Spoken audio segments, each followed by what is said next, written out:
Everyone, मैं आप सभी का स्वागत करती हूँ हमारे अपने और आपके भी अपने नए यूट्यूब चैनल का, जिसका नाम है एडंकल गेट की तैयारी। मैं हूँ मीनाक्षी टोकस, आपकी इलेक्ट्रॉनिक्स गुरु। मेरे को 6 साल का एक्सपीरियंस है। मैं पिछले 6 साल से पढ़ा रही हूँ। मैंने इसरो में यानी इंडियन स्पेस रिसर्च ऑर्गेनाइजेशन में भी काम किया है। गेट एंड ईएससी क्वालिफाई करने के बाद मैंने 1000 ऑफ स्टूडेंट्स को मेंटर्ड किया है ताकि वो अपने करियर एंड गोल को अचीव कर सके।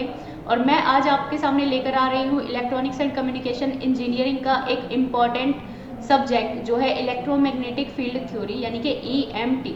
बच्चे इस सब्जेक्ट से बहुत डरते हैं। ऐसा क्यों? क्योंकि उनसे क्वेश्चन सॉल्व नहीं हो पाते। लेकिन आज हम इस सीरीज में सिर्फ और सिर्फ क्वेश्चंस ही करने वाले हैं ताकि प्रीवियस ईयर का एक भी क्वेश्चन आपसे ना मिस हो और आने वाले टाइम में आने वाले गेट एग्जाम्स में एक भी क्वेश्चन आपसे मिस ना हो पाए। तो चलो शुरू करते हैं। शुरू करने से पहले मैं आपको बताना चाहूँगी हमारे एडंकल के बारे में। हमारा जो एडंकल का स्टडी मटेरियल है वो मार्केट में आपको बेस्ट टेस्ट मिलने वाला है। क्यों? क्योंकि हमने कंटेंट पे काफ़ी रिसर्च की है और रिसर्च करने के बाद ही हमने अपना स्टडी मटेरियल को डिज़ाइन किया है। सेकेंड, टॉप फैकल्टीज़ यानी कि जिन फैकल्टीज़ को बहुत अच्छा एक्सपीरियंस है, जो कि वेल क्वालिफाइड हैं, वो सब आप सभी को पढ़ाने वाले हैं। तो हमारे साथ बने रहिएगा यूट्यूब चैनल पे भी, और जो भी डाउट्स हैं आपके वो हम ज़रूर सॉल्व करेंगे। कहाँ पे? हमारे अपने टेलीग्राम चैनल पे, यानी कि डाउट सॉल्विंग भी हम आपको देने वाले हैं। Next is practice question. जैसा कि अभी इस टाइम पे हम लोग करने वाले हैं प्रीवियस ईयर क्वेश्चंस। आगे आने वाले टाइम पे अगर आप सब हमारे साथ इसी तरीके से जुड़े रहेंगे तो हम आपके लिए ज़रूर लेकर आएंगे practice question, topic wise, chapter wise and unit wise. तो इसी तरीके से हमारे साथ बने रहिए। तो चलो शुरू करते हैं। हमारा पहला क्वेश्चन इलेक्ट्रोमैग्नेटिक फील्ड थ्योरी का विद कंसेप्ट। पहला क्वेश्चन है, if vector A is xy ax cap and x square ay cap, then integral, यानी कि इंटीग्रल, कौन सा इंटीग्रल यहाँ पे दिया है? A.dl। This is a line integral over the path shown in the figure is. एक हमें यहाँ पे फिगर गिवन है और हमें क्या गिवन है? कुछ वेक्टर की वैल्यू गिवन है, दैट इज वेक्टर A, और मुझे फाइंड आउट करना है A.dl। अब देखो, ये जो कंसेप्ट है ये बेसिकली हम लोग पढ़ते हैं कोऑर्डिनेट सिस्टम में, राइट। EMT का जो टॉपिक है कोऑर्डिनेट सिस्टम, उसमें है कार्टेशियन कोऑर्डिनेट। हम जानते हैं कि 3 टाइप के कोऑर्डिनेट सिस्टम्स हैं जो कि हम EMT में पढ़ते हैं। पहला है कार्टेशियन कोऑर्डिनेट, दूसरा है सिलेंड्रिकल कोऑर्डिनेट और तीसरा है स्फेरिकल कोऑर्डिनेट, राइट। तीनों के हमें पैरामीटर्स भी पता है, कौन कौन से हैं। जब हम कार्टेशियन कोऑर्डिनेट की बात करते हैं उसमें हमें मिलता है x, y and z coordinate system. दूसरा, जब भी हम सिलेंड्रिकल कोऑर्डिनेट सिस्टम की बात करते हैं हमें मिलता है रो, फाई एंड z। और तीसरा, जब भी हम स्फेरिकल कोऑर्डिनेट सिस्टम की बात करते हैं हमें मिलता है r, थीटा एंड फाई। ठीक है, ये क्या है? इनके पैरामीटर्स। अब जरा मैं इस क्वेश्चन को अगर देखूं, मुझे यहाँ पे गिवन है सिर्फ x, y की फॉर्म और x स्क्वायर, यानी कि x और y की फॉर्म में गिवन है। तो ये मेरा पूरा का पूरा जो क्वेश्चन है वो बेस्ड है किस पे? फर्स्ट वाले कोऑर्डिनेट सिस्टम पे, यानी कि this is nothing but our Cartesian coordinate system, right. Cartesian coordinate system पे ये क्वेश्चन मेरा बेस्ड है। तो चलो इसको शुरू करते हैं।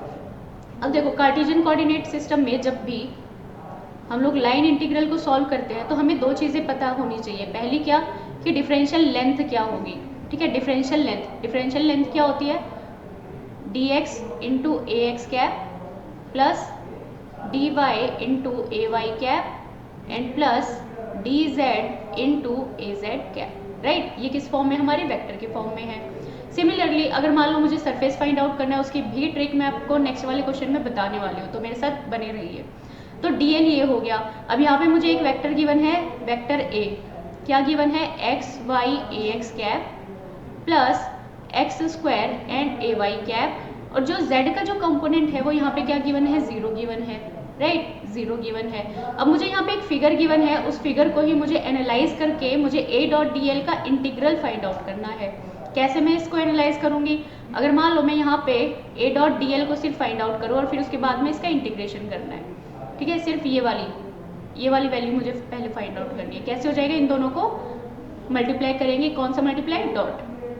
ठीक है, तो डॉट प्रोडक्ट क्या हो जाएगा? X Y into a x cap plus x square into a y cap. ये हो गया dot product with d l, d x a x cap plus d y a y cap, और d z का component जो है यहाँ पे नहीं है, ठीक है, 0 है। तो यहाँ पे क्या हो जाएगा? z का कंपोनेंट 0 हो जाएगा, लेकिन फिर भी हम इसको लिख लेते हैं, that is D z A z का कैप, राइट। अब देखो जब भी हम डॉट प्रोडक्ट करते हैं तो क्या होना चाहिए, ax डॉट ax हमेशा क्या होना चाहिए, डॉट प्रोडक्ट 1 होना चाहिए, ठीक है। अगर मान लो ax डॉट ay मैंने कर दिया तो क्या बन जाएगा, दैट इज 0, ठीक है ना। जैसे हमने 11th-12th में पढ़ा था i डॉट i हमेशा 1 होगा, j डॉट j भी हमेशा 1 होगा और k डॉट k भी हमेशा 1 होगा। ये हम सब लोग किस में पढ़ते थे, स्केलर प्रोडक्ट में, ठीक है। इसी तरीके से ये सारे हमारे वेक्टर्स की फॉर्म में हमने जो लिखे हैं ये यूनिट वेक्टर की फॉर्म में, दैट इज ax कैप, ठीक है। तो हम क्या करेंगे, इस वाले ax को और इस वाले ax को चेक करेंगे और दोनों को मल्टीप्लाई करेंगे, we will get x Y और ax dot ax will be 1 और बाकी ax और ay अगर हम करेंगे तो क्या हो जाएगा, 0 हो जाएगा। तो हम इसको डायरेक्ट लिख लेते हैं X Y into D x plus अब एक्स स्क्वायर वाली टर्म को इस डी वाई के साथ क्या हो जाएगा, X square into D Y और z का कोई भी कंपोनेंट है नहीं तो दैट वुड बी 0। अब ये मुझे क्या मिली, a डॉट डी एल की वैल्यू क्या मिली, x Y D x plus x square D y, ठीक है। तो इसको मैं नेक्स्ट पेज पे लिख लेती हूँ। तो यहाँ पे मुझे मिल जाएगा that is a dot D L equals to X Y D x plus x square D Y, X square D Y, right. ये बन गई इक्वेशन नंबर 1। अब मुझे जो गिवन फिगर है उसको क्या करना है, एनालाइज करना है। एनालाइज करने के बाद मुझे क्या निकालना है, इस पूरे के पूरे पाथ का सर्कुलेशन, सर्कुलेशन यानी कि this integral over the line, ठीक है, इंटीग्रल ओवर द लाइन। सो ये वाला जो है सर्किट उसको मैं अलग से मेंशन कर लेती हूँ, ये हो जाएगा यहाँ से,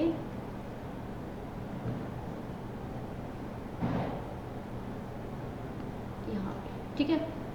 ये पार्ट मैंने यहाँ पे मेंशन कर दिया। अब देखो यहाँ पे जो हमें कोऑर्डिनेट गिवन है, कौन कौन सी गिवन है, x का और y का, z की कोई वैल्यू यहाँ पे गिवन है नहीं, राइट, जैसे कि अभी हमने देखा। और यहाँ पे एक सिर्फ पाथ गिवन है, ठीक है। लेट्स सपोज मैं इसको कुछ नाम दे देती हूँ, this is a, this is b, ये जो c है लेट्स सपोज इसको c ही रहने देते हैं और ये पाथ है d, ठीक है। अब मुझे क्या करना है, इसको इंटीग्रल कर देना है। इंटीग्रल कैसे करेंगे, अगर मान लो मुझे टोटल वैल्यू जो है यहाँ पे फाइंड आउट करनी है, टोटल हो जाएगा integral over the curve that is a dot D L. तो कौन कौन सी लाइन के अक्रॉस जाएगा, पहले जाएगा a और b के across that is a dot D l plus integral over the line c और d, ये b और c के across a dot D L, ठीक है। नेक्स्ट यहाँ पे लिख लेते हैं प्लस b और c का हो गया, अब c एंड d का over the integral a dot D l plus integral d से a पे that is a dot D L, right. ये मुझे फाइंड आउट करना है, ठीक है। अब मैं 1 बाय 1 इस क्वेश्चन को सॉल्व करूंगी। कैसे, पार्ट 1 देखो इसका कैसे हो जाएगा, पार्ट 1 यहाँ से ये है, this is our integral a से b, a dot D L, ठीक है। a डॉट डी एल मुझे पता है क्या है, that is x Y into D x plus x square into D y. Check कर लो, x Y into D x plus x square D y, ये हो गया, ठीक है। अब मुझे इसको क्या करना है, इंटीग्रेशन करना है, लेकिन मुझे पॉइंट्स कहाँ से मिलेंगे, अब देखो यहाँ पे है असली मजा। a से b जाना है यानी कि मुझे ये वाले पाथ पे जाना है, इस वाले पाथ पे, ठीक है। तो a से जब मैं b जा रही हूँ तो चेंजिंग वैल्यू क्या है, कोऑर्डिनेट की वैल्यू कहाँ पे चेंज हो रही है, y चेंज हो रहा है, कहाँ से कहाँ तक, दैट इज 3 से 1 तक, y चेंज हो रहा है 3 से 1, यानी कि I can write y is changing from 3 to 1। इसको हम दूसरी लाइन से मेंशन करते हैं। So y is changing from 3 to 1 here. x की वैल्यू क्या हो रही है, चेंज हो रही है क्या, x की वैल्यू देखो, ये है x की वैल्यू यहाँ पे, ये वाली जो वैल्यू है दिस वन, 1/√3, 1/√3 क्या है, x की वैल्यू, और सेम लाइन पे है तो सिर्फ y चेंज हो रहा है, x क्या है, कांस्टेंट है यहाँ पे।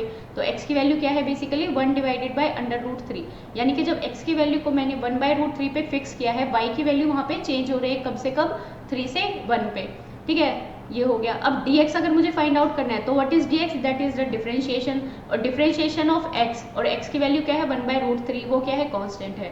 तो any that is differentiation of any constant would be 0 here, ठीक है। तो मेरे पास सिर्फ क्या बचेगी, dy की टर्म बचेगी। तो चलो इसको सॉल्व करते हैं। ये हो जाएगा y is going from 3 to 1 फ्रॉम a से b, x y into D x plus x square into D Y. अब यहाँ पे क्या है, डी एक्स की वैल्यू 0 है, तो ये वाली जो वैल्यू है this will come out whole 0। मुझे क्या मिलेगी, X square into D Y integration में। तो ये बचा एक्स स्क्वायर, ये हो जाएगा इधर X square into D Y, Y is going from 3 to 1 equals to X square. एक्स की वैल्यू यहाँ पे क्या है, कांस्टेंट है, तो एक्स स्क्वायर को बाहर लिख लिया, दैट इज 1 डिवाइडेड बाय √3 का होल स्क्वायर। और इंटीग्रेशन में क्या आ जाएगा यहाँ पे, D Y going from Y equals to 3 to 1। ठीक है, अब क्या करें, इसको सॉल्व करते हैं। यहाँ से सॉल्व करते ही आ जाएगा 1/√3 का स्क्वायर क्या हो जाएगा, 1/3 इंटू वाई, सिंपल सा integration. So this will be 3 to 1। तो क्या हो जाएगा 1/3 into upper limit minus lower limit, so this will come out to be -2/3। ये हो गई इक्वेशन नंबर फर्स्ट, क्या है -2/3। क्लियर। सेकेंड, नेक्स्ट हम लेके चलते हैं, ये जो अपना डायग्राम था उसी को हम लोग वापस यहाँ पे बना लेते हैं ताकि हमारे लिए इजी रहे।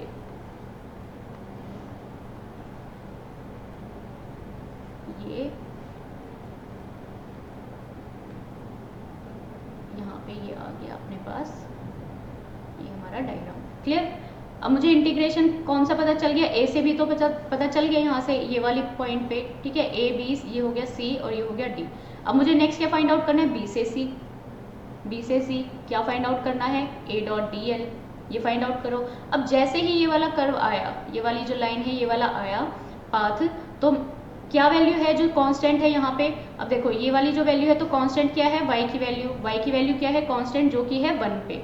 ठीक है, y की वैल्यू यहाँ पे चेंज नहीं हो रही। चेंज कौन सी वैल्यू हो रही है, b से c जाने में x की वैल्यू चेंज हो रही है। कहाँ से कहाँ तक, पहले वो 1/√3 था, सेकंड में क्या हो गया, that would be 2 divided by √3 हो गया। ठीक है, तो कहाँ से कहाँ तक चेंज हो रही है x की value, x is changing from 1/√3 to 2/√3। x की वैल्यू यहाँ पे चेंज हो गई। अब y यहाँ पे 1 है, सो दैट मीन्स कि dy क्या हो गया, differentiation of any constant term would be 0। तो चलो इंटीग्रेशन फाइंड आउट करते हैं। यहाँ पे चेंज क्या हो जाएगा, x इक्वल्स टू 1/√3 से, और अपर लिमिट हो जाएगी 2 डिवाइडेड बाय √3 तक। ठीक है, और a डॉट डी एल क्या था अपना, x Y into D x plus x square into D Y. अब यहाँ पे कौन सी टर्म 0 है, डी वाई की टर्म 0 है, so this term would be 0। हमें कौन सी बचेगी, सिर्फ इनिशियल वाली टर्म। तो ये हो जाएगा x into y into D x 1/√3 से 2/√3 तक। ये क्या आ जाएगी, x, y की वैल्यू 1 है, y की वैल्यू 1 है, तो कांस्टेंट क्या बचेगा, x इंटू डी एक्स, है ना। x डॉट डी एक्स का क्या हो जाएगा integration, that is x square by 2, ये हो जाएगा। सो this will come out from 1/√3 से 2/√3। अब इस वैल्यू को सॉल्व करेंगे। 1/2 कांस्टेंट है, बाहर ले लिया, एक्स स्क्वायर यानी कि अपर लिमिट 2/√3 का होल स्क्वायर, ठीक है, माइनस 1 डिवाइडेड बाय √3 का होल स्क्वायर, ये आ जाएगा।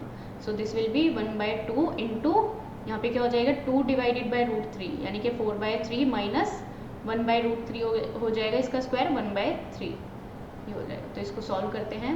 This will B 1/2, 4 minus 1 that is 3/3 into 3/3, तो ये आ जाएगा कट के 1, इट विल बी 1/2।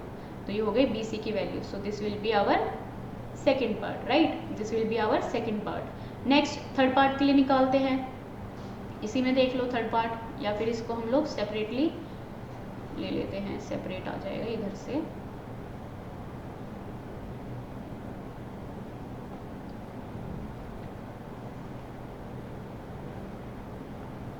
यहाँ पे ये आ गया पॉइंट, क्लियर, ठीक है।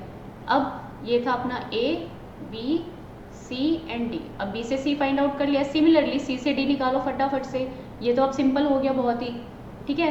कहाँ से कहाँ तक, सी से डी निकाल लिया, ए डॉट डी एल, ठीक है।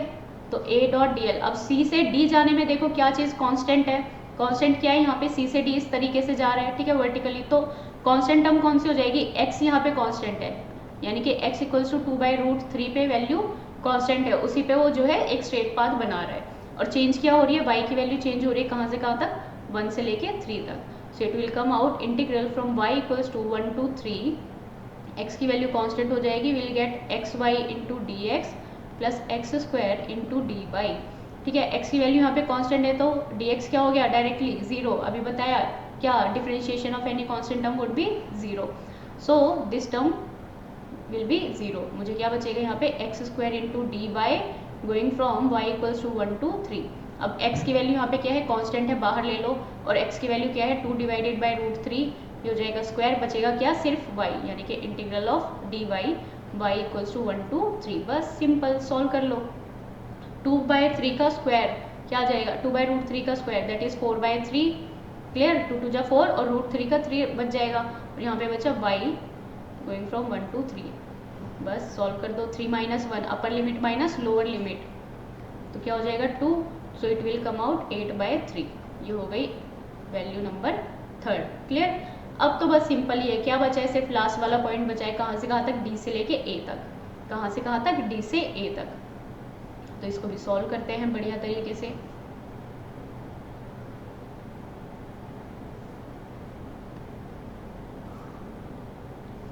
अब यहाँ पे देखते हैं डी से a, so it will be d to a integral of vector a dot D l. D से ए जाने में देखो क्या चीज़ कांस्टेंट है, y की वैल्यू कांस्टेंट है, कितनी है 3 है, बहुत अच्छे, y इक्वल्स टू 3। चेंज क्या हो रही है, x की वैल्यू चेंज हो रही है, कहाँ से कहाँ तक, पहले थी वो 2/√3, क्योंकि वो d से a की तरफ आ रहा है, d से a की तरफ जा रहा है, ठीक है, क्लियर। तो ये हो जाएगी 2/3 से 1 डिवाइडेड बाई √3, और y इक्वल्स टू 3 यानी कि कांस्टेंट है, सिमिलरली dy विल बी 0, ठीक है। तो बस x Y into D x values put करके और इंटीग्रेशन कर दो फटाफट से। ये हो जाएगा डी से ए यानी कि वैल्यू क्या है अपनी इधर, x इक्वल्स टू 2/√3 से 1/√3 तक, क्लियर। अब डी वाई 0 है तो ये वाली टर्म तो 0 हो गई, बचा क्या मेरे पास, x Y into D x बचा है, गोइंग फ्रॉम 2/√3 से 1/√3। y की वैल्यू क्या है, कांस्टेंट, दैट इज y की वैल्यू यहाँ पे क्या है 3 है, तो 3 को बाहर ले लो, y की वैल्यू बाहर हो गई, क्या बचा x इंटू डी एक्स 2/√3 से लेके 1/√3 तक।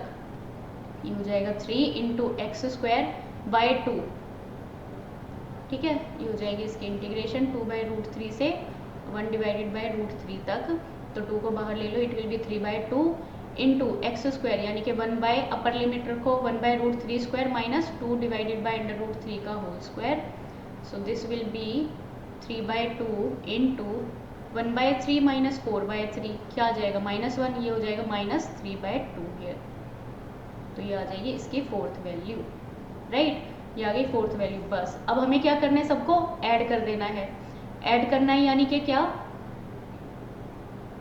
Overall integral over the whole curve would be integration from a से b plus integration from b से c plus integration from c to d and d to a. बस values क्या कर दो, add on कर दो। अब देखो ए से बी की हमारी क्या वैल्यू आई थी, यहाँ पे ए से बी के लिए आई थी क्या, -2/3, और इसके लिए आई थी 1/2, तो ये आ जाएगी -2/3 प्लस 1/2। सी से डी के लिए क्या आई थी वैल्यू, सी से डी के लिए आई थी 8/3, क्लियर, और इसके लिए क्या आई है -3/2, ये आई है। बस इस वैल्यू को अब अरेंज करके सॉल्व कर दो, एलसीएम ले लो, कितना आ जाएगा एलसीएम, यहाँ से एलसीएम आ जाएगा 6, एलसीएम आ जाएगा यहाँ से 6, 3 into 2, so it will B -4 plus 2 into 3, it will be +3, 3 into 2, 2 8 16 plus यहाँ से ये हो जाएगा, ये माइनस साइन यहाँ पे है -3/2, सो 2 3 3 3 9, बस सिंपल। तो यहाँ क्या हो जाएगा 16 + 3 दैट इज 19 और -9 that is 10 -4/6, so it will be 6 divided by 6, it is equals to 1 unit. क्या आ गया ये 1 यूनिट। सो इसका आंसर क्या हो जाएगा, यहाँ से ऑप्शन चेक करो, आंसर वुड बी सी, ठीक है। करेक्ट आंसर क्या आ गया अपने पास, सी, राइट। नेक्स्ट क्वेश्चन करते हैं, यहाँ पे लिख लेते हैं हम, करेक्ट आंसर है सी, राइट। नेक्स्ट चलो, नेक्स्ट क्वेश्चन है, गिवन अ वेक्टर ए, ये वेक्टर हमें यहाँ पे गिवन है, find the circulation of a vector along a closed path ABCD as shown in the figure such that x की value यहाँ से यहाँ तक दी है, y की वैल्यू गिवन है ये, और z की वैल्यू गिवन है 2। अब देखो इस कर्व में हमें क्या दिख रहा है कि x गिवन है और y गिवन है, ठीक है। अगेन ये कौन सा कोऑर्डिनेट सिस्टम हो गया, Cartesian coordinate system, Cartesian coordinate system, right. ठीक है, ये इस तरीके से हमें पाथ गिवन है और z की वैल्यू यहाँ पे क्या गिवन है, कांस्टेंट गिवन है कि वो 2 पे ही फिक्स है। अब सेम तरीके से हमें क्या करना है, इसी पाथ का सर्कुलेशन निकाल देना है जैसे कि अभी किया। तो चलो इस क्वेश्चन को भी हम लोग फटाफट से निपटाते हैं, फटाफट से करेंगे इस क्वेश्चन को सॉल्व।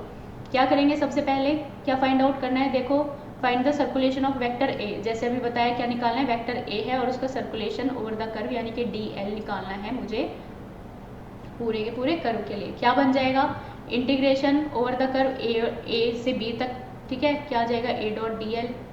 नेक्स्ट क्या आ जाएगा, प्लस इंटीग्रेशन बी से c, again a dot D l, plus third के लिए क्या हो जाएगा, सी से d a dot D l, and plus d से ए, तो ये हो जाएगा डी टू ए, क्या हो जाएगा a dot D L. Simple, ये तो अब अच्छे से निकाल लोगे, तो चलो फटाफट से निकालते हैं इसको। अब देखो यहाँ पे पहले क्या निकालेंगे, ए डॉट डी एल, ठीक है, डायरेक्ट निकालते हैं। ए की वैल्यू क्या गिवन है, 3y z² plus 6xy² plus 9x² z, ठीक है, 9x² z, और यहाँ पे क्या है l यानी कि लेंथ की क्या कैसे हो जाएगा, यहाँ पे हो जाएगी dx, यहाँ पे हो जाएगी dy और यहाँ पे क्या हो जाएगा dz। क्लियर, ये क्या बन गया a डॉट डी एल। अब यहाँ पे जो वैल्यूज हमें गिवन है वो है x की वैल्यू 0 से 4 जा रही है, ठीक है, ये वाली वैल्यूज। तो हम चेक करते हैं फर्स्ट किसके लिए, a से b के लिए। a से b के लिए चलो चेक करते हैं इसको कैसे हो जाएगा ये।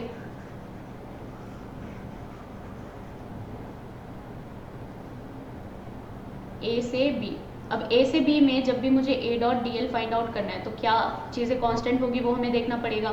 a से b जाने में क्या चीज़ कांस्टेंट है यहाँ पे, -4 -4 क्या वैल्यू है, y की वैल्यू कितनी है -4, और चेंज क्या हो रहा है a टू b जाने में, x की वैल्यू देखो, x जा रहा है यहाँ से 0 से 4 क्योंकि हॉरिजॉन्टली जा रहा है, तो क्या होगा x की वैल्यू यहाँ पे चेंजिंग होगी, ठीक है, तो x is going from 0 to 4।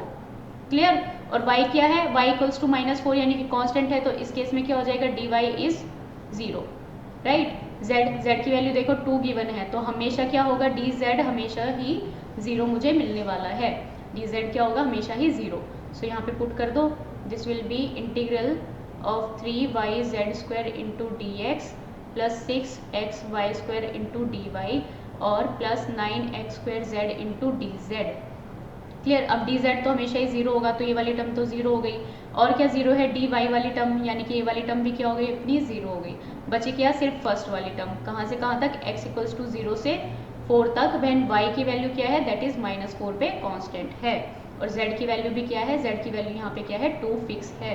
तो यहाँ पे हो जाएगा, दिस इज 3 इंटू वाई की वैल्यू हो गई -4 इंटू z² यानी कि 2 का स्क्वायर हो गया यहाँ पे, और ये हो गया dx going from x equals to 0 to 4। तो ये क्या हो जाएगा, 3 4 12 और यहाँ पे क्या है 4, ठीक है, 2 का स्क्वायर क्या हो जाएगा 4 4 4 16 3 जा 48, so it will be minus of 48 और integral of dx going from 0 to 4। बस सिंपल सा क्या हो जाएगा, -48 इंटू यहाँ पे x हो जाएगा 0 से 4, अपर माइनस लोअर लिमिट कर दो, सो it will B -48 into 4, so it will B 4 8 32 4 4 16 17 18 19, so it will be minus of 192। तो ये आ गई अपनी पहली वाली वैल्यू। क्लियर, -192। तो हम यहाँ पे लिख लेते हैं इसको, पहली वाली वैल्यू क्या आई है अपनी a से b के लिए -192, ताकि हमें याद रहे। क्लियर,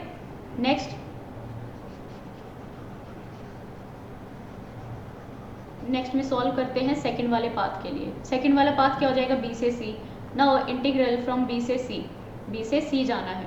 अब b से c जाने में देखो कांस्टेंट टर्म क्या है यहाँ पे और चेंजिंग टर्म क्या है। जब मैं b से c जा रही हूँ यानी कि मैं वर्टिकल लाइन पे मूव कर रही हूँ। वर्टिकल लाइन पे मूव करना यानी कि y की वैल्यू क्या हो रही है, चेंज हो रही है। ठीक है, y की वैल्यू कहाँ से कहाँ तक चेंज हो रही है, देखो b ये वाला पॉइंट हो गया, ठीक है, ये रेड वाला मार्क देखो, b ये वाला पॉइंट हो गया, तो b ये हो गया और c ये हो गया। तो कहाँ से कहाँ तक चेंज हो रही है y की वैल्यू, -4 से 2 तक। कहाँ से कहाँ तक, -4 से 2 तक। So it will be changing from -4 to 2। और x की वैल्यू क्या है यहाँ पे, कांस्टेंट। x की वैल्यू क्या है, कांस्टेंट, और जो की वैल्यू है कितनी, b से c जाने में, that is value 4 only. x की वैल्यू अगर कांस्टेंट है यानी कि क्या हो जाएगा, dx 0 हो गया। z की वैल्यू कितनी गिवन है, क्वेश्चन में 2 गिवन है, इसलिए dz भी 0 होगा। जैसे मैंने पहले बताया कि हमेशा dz इस केस में क्या होगा, 0 होगा, क्योंकि z इक्वल्स टू 2 वहाँ पे फिक्स गिवन है हमें कर्व में।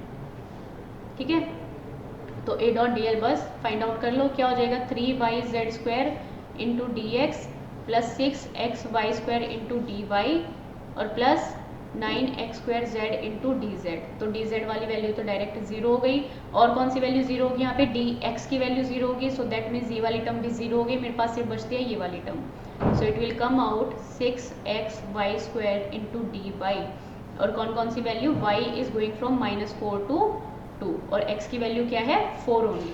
तो x की वैल्यू जब 4 है तो यहाँ पे पुट करो 4 इंटू 6 दैट इज 4 6 24, तो 24 को हम बाहर लिख सकते हैं। y² इंटू डी वाई बचेगा, डायरेक्ट इसको क्या कर दो, इंटीग्रेशन कर दो।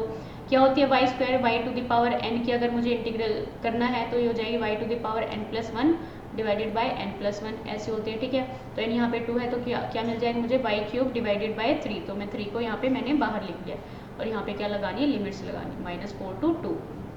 सो ये हो गया 3 और ये हो गया 24, सो दिस विल बी 3 8 जा 24, और यहाँ पे हो जाएगा 2 का क्यूब यानी कि 8 माइनस और 4 का क्यूब कितना हो जाएगा, 4 4 16 64, सो दिस विल बी -4 का क्यूब, सो माइनस यानी कि यहाँ पे ये माइनस आ जाएगा, क्लियर।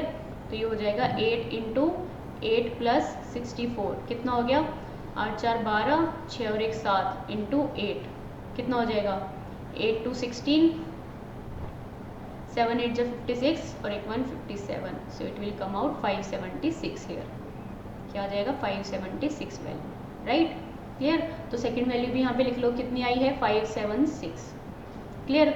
सिमिलरली थर्ड केस निकालते हैं फटाफट से, अब तो आ गया, अब तो ये क्वेश्चन इतने अच्छे से रट गया होगा आपको कि क्वेश्चन उसमें आएगा, क्वेश्चन पेपर में या गेट में आएगा, तो आप तो इजीली एक ही शॉट में आप इसको कर दोगे, ये तो श्योरिटी है, क्लियर।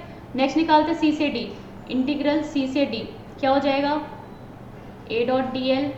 सी से डी में देखो क्या वैल्यू चेंज हो रही है, हॉरिजॉन्टली जा रहा है सी से लेके डी की तरफ, तो सी पे क्या वैल्यू थी x की, यानी हॉरिजॉन्टली जा रहा है तो चेंजिंग क्या होगी x की वैल्यू, तो x is changing from 4 to 0, ठीक है। और y की वैल्यू क्या है, कांस्टेंट है किस पे, सी से डी पे, y की वैल्यू कहाँ पे फिक्स है, दैट इज 2 पे, तो इस केस में dy 0 हो गया, और z की वैल्यू भी 2 है, इस केस में dz ऑलवेज 0 है, राइट।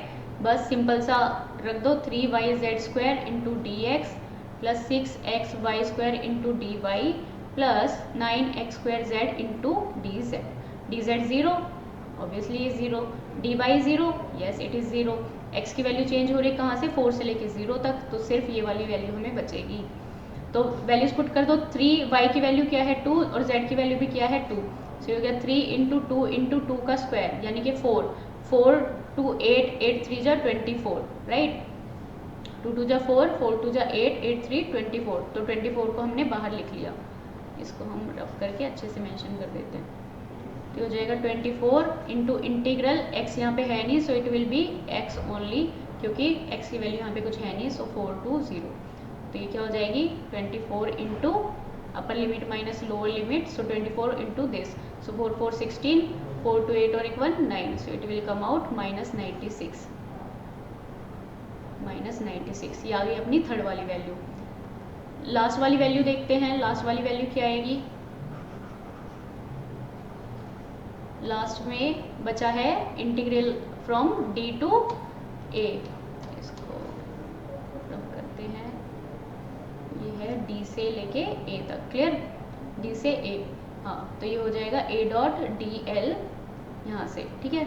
अब देखो डी से जब भी हम ए की तरफ जा रहे हैं तो डी से ए की तरफ क्या है, वर्टिकली आ रहा है, वर्टिकली आ रहा है तो क्या चेंज हो रहा है, y की वैल्यू चेंज हो रही है, तो y की वैल्यू पे ध्यान दो कितनी चेंज हो रही है, 2 से लेके -4 पे, और वर्टिकली आ रहे हैं तो x की वैल्यू यहाँ पे क्या है 0 है, क्योंकि इस वाले पॉइंट पे हमें देखना पड़ेगा कि वो लाइन को कहाँ पे कट कर रहा है, x की वैल्यू 0 है दैट मीन्स dx भी 0 हो गया, z की वैल्यू क्या है 2 है, सो दैट मीन्स dz भी यहाँ पे 0 है, तो इसमें बस वैल्यूज पुट कर देते हैं, 3yz² dx कंट्रोल z, ठीक है, dx plus 6xy² into D y plus 9x² into में dz, राइट, कहाँ से कहाँ तक y इक्वल्स टू 2 से लेके -4, बाकी सारी टर्म्स कांस्टेंट है।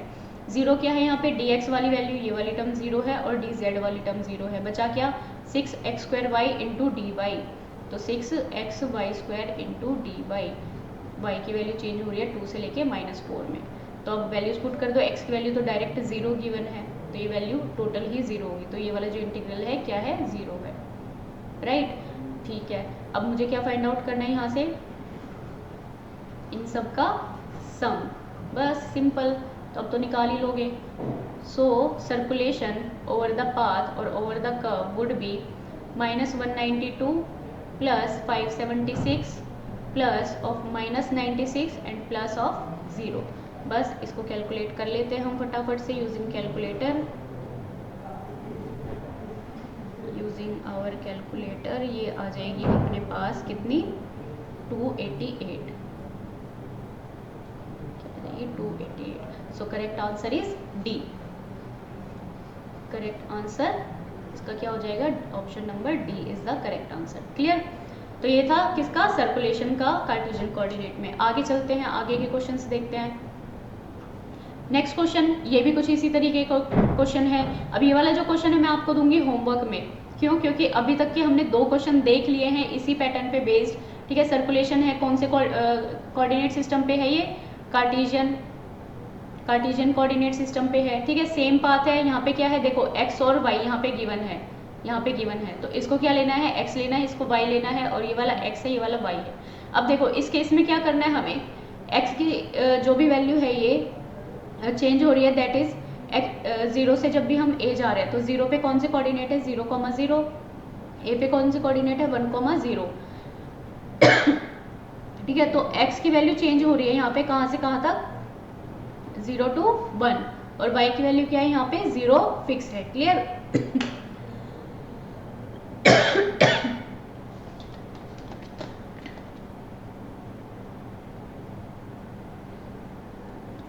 सॉरी। तो यहाँ पे क्या हो जाएगा, x की वैल्यू 0 से 1 पे चेंज हो रही है। ठीक है, और दूसरी क्या है, y की वैल्यू यहाँ पे फिक्स है।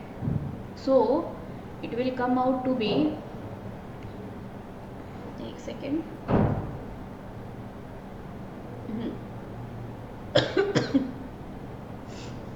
हाँ, तो y की वैल्यू क्या है यहाँ पे, फिक्स, y इक्वल्स टू 0। क्यों, क्योंकि 0 से 0 में कोई चेंज हो नहीं रहा है। क्लियर। सिमिलरली अभी यहाँ पे देखो, जब भी मैं a से b में जाऊँ, यहाँ से a से b में, ठीक है, तो a से b में जाने के लिए क्या मिलेगा मुझे, a के जो कोऑर्डिनेट है वो क्या है, 1,0, और b के जो कोऑर्डिनेट है वो है 1,1। ठीक है, अब देखो यहाँ पे मैच करो, ये है x, y, ये भी है x, y, तो यहाँ पे क्या है, x की वैल्यू तो फिक्स है, यानी कि चेंज नहीं हो रही, और y की वैल्यू क्या है, y की वैल्यू चेंज हो रही है, कहाँ से कहाँ तक, 0 से 1 तक। बस इसमें सिर्फ, इस वाले क्वेश्चन में सिर्फ हमें यही वाला फंडा देखना है। क्लियर। ये वाला क्वेश्चन आपको होमवर्क क्वेश्चन है, तो ये वाला क्वेश्चन आप करके लेके आना। I hope you will get the correct answer, बहुत ईजी क्वेश्चन है। क्लियर। नेक्स्ट चलते हैं, अब आता है सेकंड कोऑर्डिनेट सिस्टम पे। सेकंड वाला कौन सा कोऑर्डिनेट सिस्टम है, एक होता है कार्टेशियन कोऑर्डिनेट होता है, दूसरा होता है सिलेंड्रिकल कोऑर्डिनेट, और तीसरा होता है कौन सा, स्फेरिकल कोऑर्डिनेट, जैसे अभी मैंने बताया। अब देखो, अभी ये जो वेक्टर गिवन है यहाँ पे, वेक्टर डी, इसमें हमें गिवन है रो, फाई और जेड की टर्म में, ये कौन सा कोऑर्डिनेट सिस्टम हो गया, ये हो गया अपने पास cylindrical coordinate system. Clear. Cylindrical coordinate system, क्योंकि यहाँ पे गिवन है रो, फाई और जेड की टर्म्स। ठीक है, रो क्या होता है, this is the distance from the z axis. Phi क्या होता है, फाई वो एंगल होता है जो कि हम मेजर करते हैं एक्स एक्सिस से। ठीक है, कैसे, देखो यहाँ पे हम इसको बनाते हैं ताकि थोड़ा सा आपको कंसेप्ट की क्लैरिटी आपको मिल जाए।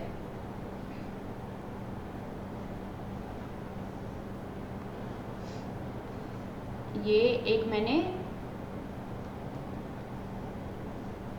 सिलेंड्रिकल शेप ली है यहाँ से, ठीक है, ऐसे एक ये सिलेंड्रिकल शेप ली है। क्यों, क्योंकि हम पढ़ रहे हैं सिलेंड्रिकल कोऑर्डिनेट सिस्टम। अब यहाँ पे हम एक्सिस ड्रॉ कर लेते हैं।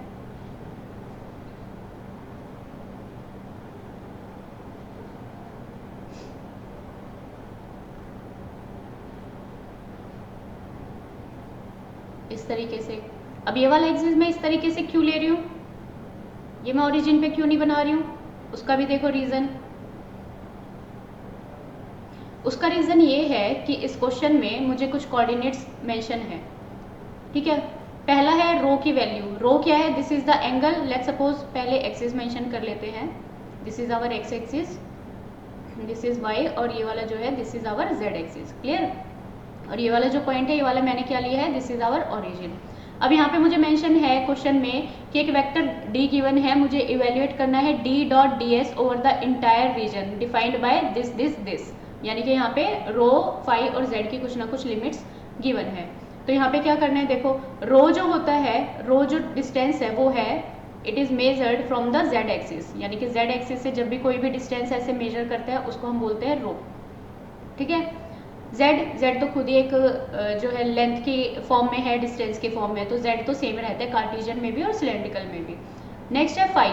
फाई एंगल वो एंगल होता है जब हम मेजर करते हैं कहाँ से, ये एक्स वाले एक्सिस से, ठीक है। एक्स वाले एक्सिस से जो भी एंगल को मेजर किया जाता है उसको हम बोलते हैं फाई एंगल, या फिर इस एंगल को हम लोग बोलते हैं azimuthal angle, azimuthal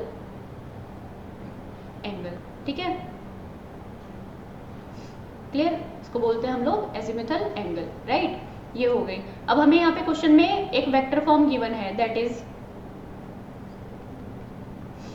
D to rho, that is vector d equals to 2 rho z square into a rho cap, यानी कि unit vector, into rho cos square phi into a z का कैप हो गया। क्लियर। और यहाँ पे कुछ limits given है, रो की वैल्यू है वो जा रहा है 0 से लेके 5 तक, ठीक है। ये हम यहाँ से भी मेजर करते हैं, इसको हम यहाँ से भी मेजर करते हैं। तो जेड एक्सिस से जितना भी डिस्टेंस मेजर होता है हम उसको रो बोलते हैं। इट इज मेजर फ्रॉम 0 से 5 लाइक दिस।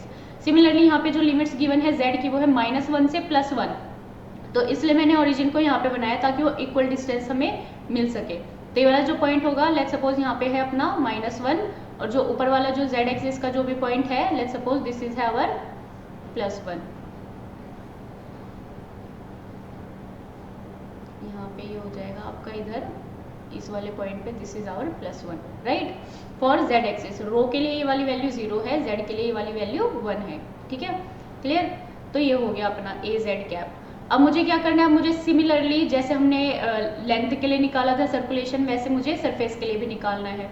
अब देखो यहाँ पे शॉर्ट ट्रिक क्या है, अगर मुझे लेंथ पता है किसी भी कार्टेशियन कोऑर्डिनेट सिस्टम की, तो मैं उसका जो ds है, ये वाला जो ds है वो मैं इजीली फाइंड आउट कर सकती हूँ। कैसे, अगर मान लो मैं रो, फाई और जेड की बात करती हूँ, तो रो के जो कोऑर्डिनेट होते हैं वो कुछ इस तरीके से होते हैं। आप यहाँ पे ये वाली जो मैट्रिक्स है ये आप हमेशा याद रखना, 1 1 1 1 rho 1 and 1 r and r sine theta. Clear, ये वाली चीज याद रखना, ठीक है। क्या होता है इससे, क्यों हेल्प होती है, इसमें हमें क्या चाहिए, पहला अभी हमने सिर्फ ये वाले 2 कोऑर्डिनेट सिस्टम के बारे में हम लोग जान रहे हैं, स्फेरिकल की हम लोग बाद में बात करेंगे। अब देखो यहाँ पे क्या है, जब भी ये 1 है तो dl क्या हो जाएगा, dx इंटू ax कैप। अगर मैं कार्टेशियन की बात करूँ तो यहाँ पे ये भी 1 है, plus dy into ay cap हो जाएगा, प्लस लास्ट वाली टर्म भी क्या है, 1 है, तो ये हो जाएगा dz into az cap. Basically ये क्या रिप्रेजेंट कर रहे हैं, ये रिप्रेजेंट कर रहे हैं coefficient of these terms, right. अगर मान लो मैंने 1 रो और 5 की बात की है, तो यहाँ पे dl क्या हो जाएगा, मुझे सिलेंड्रिकल कोऑर्डिनेट सिस्टम में क्या मिलेगा, मुझे मिल जाएगा d rho into a rho cap, plus अब ये वाला जो कोफिशिएंट है वो सेकंड वाली टर्म के साथ मुझे मल्टीप्लाई करना है, क्योंकि फर्स्ट के लिए तो 1 था, तो 1 डॉट ऐसे हो जाएगा, रो इंटू यहाँ पे क्या आना चाहिए, d phi into a phi cap, और प्लस लास्ट वाली के लिए क्या है, 1 है, so it will be similarly like this 1 into ये dz इंटू az कैप। क्यों, क्योंकि रो, फाई और z की फॉर्म में हमें लिखना है। क्लियर। तो ये तो होती है इसकी क्या, dl यानी कि डिफरेंशियल लेंथ। अब मुझे मान लो इसका सरफेस फाइंड आउट करना है, क्योंकि यहाँ पे मुझे क्या चाहिए इस क्वेश्चन में, ds की वैल्यू चाहिए। तो चलो इसका सरफेस देखते हैं कि सरफेस किस तरीके से फाइंड आउट कर सकते हैं हम लोग। ये dl मुझे पता है, ठीक है, कुछ नहीं करना है यहाँ पे, सिर्फ एक सिंपल सी ट्रिक बस यही है कि यहाँ पे अगर मुझे dl पता है, so I can easily find out the value of ds using this trick, कि इनके जो पहले कोफिशिएंट है उनको पहले मल्टीप्लाई कर दो, ठीक है, पहले क्या कर दो, उनको मल्टीप्लाई कर दो, तो ds आ जाएगा इधर से d s equals to multiply rho हो गया, डी रो हो गया और डी फाई हो गया बस। और लास्ट वाले को क्या करना है, that is a rho cap, cross product कर दो यहाँ पे ए फाई का, ठीक है। यहाँ पे क्या कर दो, क्रॉस प्रोडक्ट, आई थिंक ये दिख नहीं रहा होगा, let me write somewhere else. तो यहाँ पे हो जाएगा ये a rho cross product with a phi cap, right. अब क्रॉस किस तरीके से होता है हमारा, रो फाई और जेड की फॉर्म में, ये हो गया रो फाई और जेड की फॉर्म में। तो जब रो और फाई को जब हम क्रॉस प्रोडक्ट में करते हैं तो हमें क्या मिलता है, जेड की वैल्यू मिलती है। So it will come out to be a z cap, ठीक है। फाई और जेड यानी कि a phi cap into a z cap जब हम करते हैं तो हमें क्या मिलता है, ए रो की वैल्यू मिलती है, राइट। और थर्ड पॉइंट क्या है, जब भी हम जेड और रो को यानी कि a z cap cross a rho cap करते हैं तो मुझे क्या मिलता है, ए फाई कैप मिलता है बस। इसको हम किस तरीके से मेंशन करते हैं, राइट हैंड रूल से, ठीक है। ऐसे ही एक्स वाई और जेड का भी होता है और उसका जो स्फेरिकल कोऑर्डिनेट है आर थीटा और फाई, उनका भी हम क्या फॉलो करते हैं, राइट हैंड रूल, क्लियर। तो यहाँ से ये वाली टर्म्स आ जाएगी। अब देखो यहाँ पे क्या है, ए रो कैप और ए फाई कैप, तो ए रो कैप और ए फाई कैप क्या देगा मुझे, ए जेड का कैप यानी कि ए जेड वाली वैल्यू, ठीक है, क्लियर। सेकंड क्या करेंगे, अब इन दोनों को क्या कर दो, कोफिशिएंट्स को मल्टीप्लाई कर दो, क्या मिलेगा, रो डी फाई डी जेड, और क्या करना है, जो इनके यूनिट वेक्टर्स है उनको क्रॉस प्रोडक्ट, तो ए फाई क्रॉस ए जेड क्या मिलेगा मुझे, ए रो कैप प्लस नेक्स्ट वाली टर्म के लिए क्या करना है, इन दोनों को डी जेड और इनके जो भी कोफिशिएंट्स है उनको कर दो। So will get d rho into d z और ए जेड क्रॉस ए रो क्या बनेगा, ए फाई कैप बस। अगर मुझे डिफरेंशियल लेंथ पता है I can easily find out the value of D S यानी कि डिफरेंशियल सरफेस की वैल्यू मुझे मिल जाएगी, क्लियर। तो चलो यहाँ पे ये जो डी गिवन है, यहाँ पे ये वाला जो डी है, अब मुझे क्या फाइंड आउट करना है, डी डॉट डी एस देखो क्या मिल जाएगा मुझे, डी डॉट डी एस इधर, this is vector d dot d s vector, right. Surface है तो क्या हो जाएगा, डबल इंटीग्रेशन। तो d dot d s, d क्या है, 2 rho z square into a rho cap plus rho cos square phi into a z cap. इसको मुझे क्या करना है, डॉट डी एस, इंटीग्रल हम इसको बाद में कर देंगे, पहले सिर्फ इनर वाली वैल्यू हम लोग फाइंड आउट करते हैं। डॉट प्रोडक्ट करना है किसके साथ, इनके साथ, लेकिन हमें चेक क्या करना है, यहाँ पे ए रो है और ए जेड है यानी कि फाई की कोई भी वैल्यू यहाँ पे है नहीं, कोई भी वाली टर्म हमें नहीं मिली, तो फाई को हम लोग डायरेक्टली क्या कर देंगे, रिमूव कर देंगे। तो ये वाली ए फाई वाली टर्म जो है रिमूव हो गई। इसको हम डॉट प्रोडक्ट करेंगे किसके साथ, यहाँ पे डी एस के साथ, तो ये मिल जाएगी rho d phi a z cap plus rho d phi d z a rho cap. अब क्या करना है, डॉट प्रोडक्ट यहाँ पे है यानी कि वही वाला फंडा, i dot i equals to 1 है, अगर आई डॉट जे कर देंगे तो वो क्या बन जाएगा, 0 बन जाएगा। तो चलो यहाँ से देखो, रो वाली टर्म ये वाली है तो इन दोनों को हम लोग मल्टीप्लाई करेंगे, ठीक है। डॉट प्रोडक्ट यहाँ पे करना है तो ये हो जाएगा 2 into rho square into z square d phi d z, right, plus यहाँ पे क्या मिल जाएगी, इन दोनों के लिए a z dot a z के लिए यहाँ पे मिल जाएगी हमें rho square cos square phi और d rho into d phi, right. और डी जेड के लिए तो 0 है, क्लियर, क्योंकि फाई वाली टर्म यहाँ पे है ही नहीं, क्लियर। तो ये हो गया। अब चलो इसको फिर हम अच्छे से नोट करते हैं यहाँ पे,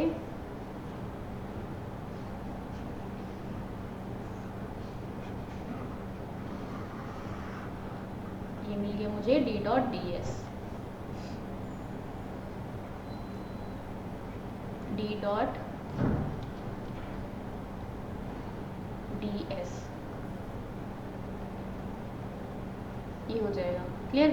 तो ये हो जाएगा 2 rho square z square d phi d z plus rho square cos square phi into d rho and d phi, clear, ठीक है, ये मिल गया। अब इसको सॉल्व करते हैं using our limits that is given in the question.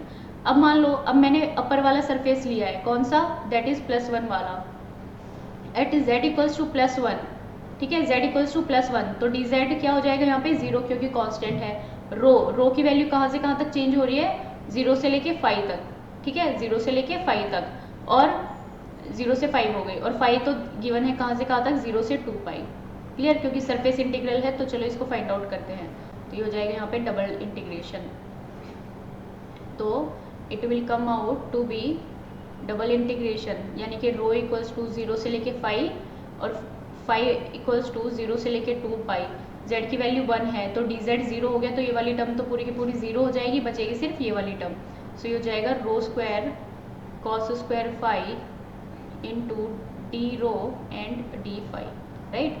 तो यहाँ पे क्या हो जाएगा, दिस विल बी रो की वैल्यू तो चेंज हो रही है, रो क्यूब बाय 3 हो जाएगा फ्रॉम 0 से 5 इंटू यहाँ पे क्या है, this is our cos square 5, तो कॉस स्क्वायर 5 इंटू डी 5। तो कॉस स्क्वायर 5 का फॉर्मूला क्या होता है, this will be cos square 5 equals to 1 plus cos 2 5 by 2। Clear, इसको चेक कर लो अच्छे से। This will come out to be 1 plus cos 2 5 divided by 2, और यहाँ पे ये हो जाएगा 1/2 प्लस कॉस 2 5। इसका हमने क्या करना है अभी, इंटीग्रेशन, तो इसको हम क्या डायरेक्ट लिख सकते हैं इधर, ठीक है, ये हो जाएगा d5, ठीक है। तो ये तो रो क्यूब बाय 3 इधर हो गया, इसको यहाँ पे हम लोग मेंशन कर देते हैं, सिर्फ इस वाली टर्म को अभी निकाल के सॉल्व कर लेते हैं साइड में, ठीक है। तो ये क्या हो जाएगा, this will be 1 plus cos 2 5 divided by 2, और इसको क्या करना है, हमें इंटीग्रेशन करना है d5 फ्रॉम 0 से 2 पाई तक। क्लियर, तो 1/2 इंटू 5 प्लस कॉस 2 थीटा, यानी कि कॉस का इंटीग्रल क्या हो जाएगा यहाँ पे साइन के फॉर्म में, सो साइन 2 5 डिवाइडेड बाय 2 हो जाएगा 0 से 2 पाई। तो यहाँ से ये वाली वैल्यूज रखोगे, दिस विल बी 0 से 2 पाई, तो साइन 2 to 4 पाई, 4 पाई के फॉर्म में क्या हो जाएगा, ये वाली टर्म पूरी की पूरी 0 हो जाएगी। हमें क्या बचेगा, दिस इज 1/2 इंटू 2 पाई, तो यहाँ पे क्या बचेगा, सिर्फ पाई वैल्यू, क्या बचेगी, सिर्फ पाई। तो यहाँ पे क्या बचा, ओनली पाई आफ्टर इंटीग्रेशन, और बस रो की वैल्यू यहाँ पे फाइंड आउट कर लो। 1/3 इंटू रो क्यूब, यानी कि 125 पाई, ठीक है, 5 का क्यूब हो जाएगा, सो it will come out 125 pi divided by 3, right. ये हो गया क्या, फर्स्ट वाले सरफेस के लिए। तो मैं इसको ऊपर मेंशन कर लेती हूँ ताकि हम बाद में सॉल्व करें तो ये वाली वैल्यूज हम याद रखेंगे, आएगी 125 पाई बाय 3, ये आ गई फर्स्ट वाली वैल्यू, किसके लिए, अपर वाले सरफेस के लिए। अब हम निकालते हैं सेकंड वाली वैल्यू, किसके लिए, लोअर वाले सरफेस के लिए। अब देखो यहाँ पे z की वैल्यू सेम है, मतलब मैग्नीट्यूड सेम है, लेकिन क्या है, नेगेटिव साइन है, z क्या है -1। तो जब भी ये वाली वैल्यू आप लोग फाइंड आउट करोगे सेम तरीके से, you will get the same answer but with the negative sign. तो जब केस नंबर 2 है, यानी कि बॉटम वाले सरफेस के लिए जब भी हम ले रहे हैं, बॉटम वाले सरफेस के लिए जब भी हम ले रहे हैं, तो यहाँ पे क्या हो जाएगी, इसकी d.ds विल बी नेगेटिव, यानी कि माइनस ऑफ 125 पाई बाय 3। आप या तो डायरेक्ट लिख लो या फिर आप सॉल्व करके देखोगे, you will get the same answer, -125 pi divided by 3। अब थर्ड वाला सरफेस कौन सा रहेगा, ये जो कर्व्ड सरफेस है, ये वाला जो कर्व्ड सरफेस है, कर्व्ड वाले सरफेस के लिए फाइंड आउट करते हैं, कर्व्ड सरफेस के लिए निकालते हैं। तो यहाँ पे पहले सेकंड वाली वैल्यूज भी लिख लो, इस will be -125 pi divided by 3, right. Next हो जाएगा इसका कर्व्ड सरफेस के लिए। तो कर्व्ड सरफेस के लिए क्या हो जाएगी, कांस्टेंट वैल्यू, दैट इज रो क्या है 5, और z यहाँ पे चेंज हो जाएगा कहाँ से कहाँ तक, z will be changing from -1 से +1, जो कि क्वेश्चन में हमें गिवन है, और 5 भी यहाँ पे चेंज हो जाएगा, that is 0 to 2 pi. Clear, तो ये वाली वैल्यूज हो जाएगी। अब यहाँ पे ये है, so this will be d rho क्या हो जाएगा, 0 हो जाएगा। अब डी रो हमारे यहाँ पे है, तो ये वाली टर्म ऑटोमेटिकली 0 हो जाएगी, बचेगा क्या, सिर्फ ये वाली टर्म। इस वाली टर्म को पूरा सॉल्व कर दो। रो स्क्वायर यानी कि 5 का स्क्वायर क्या हो जाएगा, 25 इंटू 2, ये हो गया 50, ठीक है। 50 को बाहर ले लो, बचा क्या, यहाँ पे बचेगा z स्क्वायर और 5, तो z square d5 into dz, बस इसको सॉल्व कर लो। तो 50 इंटू z³ बाय 3 और d5 का क्या हो जाएगा 5 ओनली, इसको अलग अलग करके हम लोग सॉल्व कर सकते हैं। z की वैल्यू है -1 से +1, तो यहाँ पे आ जाएगा 50 इंटू 5 के लिए 2 पाई हो जाएगा, और ये क्या हो जाएगा, डिवाइडेड बाय 3 कांस्टेंट है तो बाहर ले लेते हैं, 1 का क्यूब माइनस 1 का क्यूब माइनस ऑफ माइनस 1 का क्यूब, ये हो जाएगा +1, तो ये हो जाएगा +2। सो it will come out 50/3 into 2 pi into 2। सो ये क्या हो जाएगा 2 to 4 pi. So it will B यहाँ से, सो इट विल बी 100 और 200, सो this will B 200 pi divided by 3। ये आ गया थर्ड वाली वैल्यू। क्लियर, तो थर्ड वाली आ गई कर्व्ड सरफेस के लिए 200 पाई डिवाइडेड बाय 3। अब क्या करना है, तीनों को ऐड कर देना है। क्यों, क्योंकि हमें तो total d dot d s निकालना है, total d dot d s निकालते हैं अब। So it will come out surface integral of d dot d s equals to, sum कर देते हैं किसका, 125 pi by 3 plus of minus 125 pi by 3 और प्लस 200 पाई डिवाइडेड बाय 3। तो बस ये वाली दोनों टर्म कैंसिल आउट हो गई। आंसर क्या बचा अपने पास, 200 पाई divided by 3 units. So this is the correct answer of this question, right. ठीक है, आगे चलते हैं, एक और बढ़िया सा क्वेश्चन देखते हैं। अच्छा एक चीज बताओ, आपने डाइवर्जेंस थ्योरम पढ़ी है, ठीक है, डाइवर्जेंस थ्योरम से ये वाला क्वेश्चन कैसे सॉल्व कर सकते हैं, क्या आप ट्राई करोगे होमवर्क के लिए? नहीं तो फिर मैं कल सेम टाइम पे सेम जगह पे, यानी कि 6:30 बजे इसी चैनल पे इसी जगह में आपको ये वाला क्वेश्चन यूजिंग डाइवर्जेंस थ्योरम भी करवाऊंगी।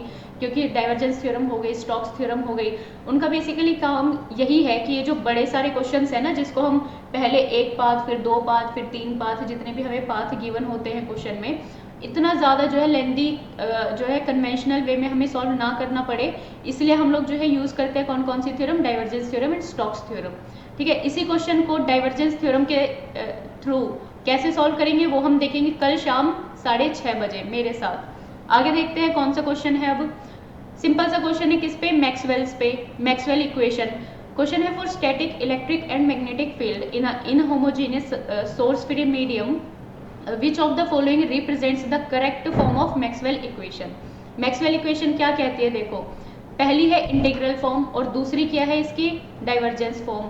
ठीक है, तो इंटीग्रल फॉर्म क्या हो जाएगी, d डॉट डी एस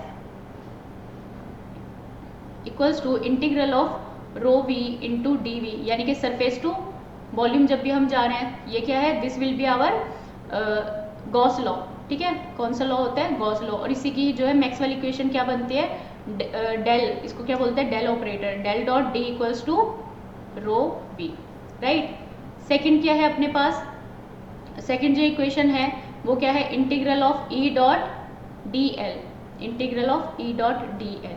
ये क्या बनेगी यहाँ पे, integration, if we can see के integration of E dot D l क्या हो जाएगी, ऑलवेज 0। और इसको हम क्या बोलते हैं, ई डॉट डी एल को हम लोग बोलते हैं this will be del cross E. Clear, del cross E क्या हो जाएगा, this will be again 0 form, right. Next is, अगर मैं लिखूँ यहाँ पे this is E dot D l था, अब हमें मिल जाएगा क्या, H dot D l. H dot D l क्या होता है, करंट डेंसिटी की फॉर्म में। ठीक है, H dot D l, so it will be come out del cross H equals to density की form, that will be J. Next हमें मिल जाएगा बी के फॉर्म में, यानी कि integral of B dot d s, that is, और ये किस फॉर्म में होते हैं, सरफेस के फॉर्म में, क्योंकि डी एस है तो यहाँ पे क्या हो जाएगा, दिस विल बी 0 और we can write here del dot b equals to 0 form. तो यहाँ पे हमारी दो चीज़ 0 मिलती है, कौन सी, डेल क्रॉस ई और डेल डॉट बी वाली फॉर्म। क्लियर, तो यहाँ पे जो है इस इक्वेशन में आप लोग चेक करो कि कौन सा आंसर यहाँ पे सही होगा। ये क्या लिखा है, source free medium which of the following represents correct Maxwell equation, तो option number D should be the correct answer. ठीक है, डेल क्रॉस ई। अब ये वाली जो है इसको हम बोलते हैं गॉस लॉ। ठीक है, गॉस लॉ, इसको हम क्या बोलते हैं, this is the conservative field of, conservative nature of electric field, right. H dot D l, H dot D L इसको हम क्या बोलते हैं, एम्पेयर सर्किटल लॉ या फिर एम्पेयर्स लॉ। ठीक है, ये सारी तो थ्योरी है, ये सब आप सब अच्छे से जानते हो। बी डॉट डी एस यानी कि इसको हम क्या बोलेंगे, non existence of magnetic field या फिर magnetic monopole. Electromagnetic field. Clear? ये हो गई अपनी क्या, मैक्सवेल्स इक्वेशन, राइट।